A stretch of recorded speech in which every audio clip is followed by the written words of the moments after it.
बहुत समय पहले की बात है जब यमराज अपने दरबार में बैठे होते हैं और दूतों के साथ चर्चा करते हैं। वे फैसला करते हैं कि अब वे हर इंसान की आत्मा को लेने से पहले उसकी परीक्षा लेंगे। इस घोषणा से समूचे पाताल लोक में हलचल मच जाती है। यमराज के इस फैसले से बहुत लोग हैरान हो जाते हैं और यह तय किया जाता है कि यह परीक्षा सभी इंसानों के लिए है। सूरज एक आम आदमी है जिसकी जीवन में कई गलतियां हैं, लेकिन वह हमेशा अपनी गलती स्वीकार करता है। यमराज उसे एक चुनौती देते हैं जहां उसे अपनी गलतियों का सामना करना होगा और उन्हें सुधारने का प्रयास करना होगा।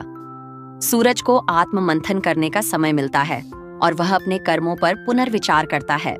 राधा एक नेक और ईमानदार लड़की है, लेकिन वह अपनी जिंदगी में कुछ खास पाने के लिए कुछ गलत रास्तों पर चल चुकी है।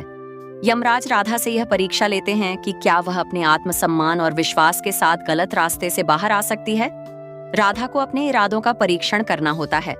दीपक एक चालाक और धूर्त व्यक्ति है जिसने कई बार लोगों को धोखा दिया है। यमराज उसे अपनी परीक्षा में फंसाते हैं जिसमें दीपक को अपने कर्मों का हिसाब देना होगा।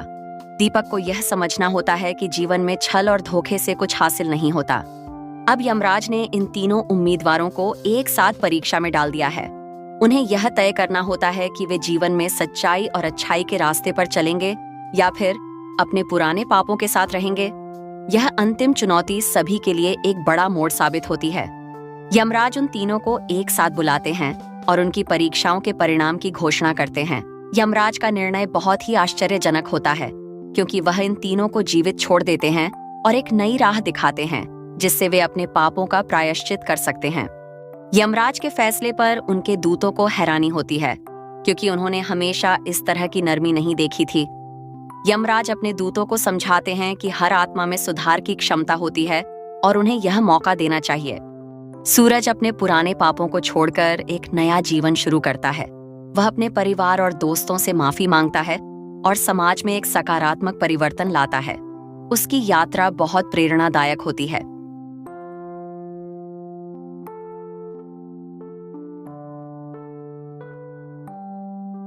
राधा ने अपने जीवन में ईमानदारी और आत्मसम्मान को प्राथमिकता दी।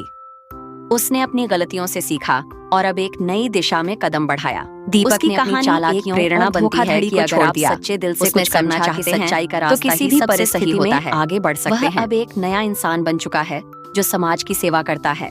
यमराज इन तीनों के सुधार से संतुष्ट होते हैं। उन्हें यह समझ में आता है कि सुधार केवल दंड से नहीं, बल्कि एक सही मार्गदर्शन और अवसर देने से होता है। यमराज की परीक्षा ने पूरी पृथ्वी पर एक नया संदेश दिया। अब लोग अपनी गलतियों को पहचान कर उन्हें सुधारने की कोशिश करते हैं। ये परीक्षा एक प्रकार से समाज में सुधार की लहर बन जाती है। यमराज अपने दूतों के साथ पृथ्वी पर आते हैं और इन तीनों लोगों को आशीर्वाद देते हैं। वे उन्हें बताते हैं कि अब वे एक नए उद्देश्य के साथ जी सकते हैं। सूरज, राधा और दीपक अब अपने जीवन में खुश रहते हैं। उनके जीवन में एक नया उद्देश्य होता है और वे अपने समाज की भलाई के लिए काम करते हैं। कहानी का अंत यमराज के संदेश के साथ होता है। यमराज बताते हैं कि आत्मा का मूल्य केवल उसके कर्मों से नहीं, बल्कि उसकी नियत और सुधार की कोशिशों से भी मापा जाता है। वे सबको यह सिखाते हैं कि हर व्यक्ति में सुधार की क्षमता है और उसे यह अवसर मिलना चाहिए।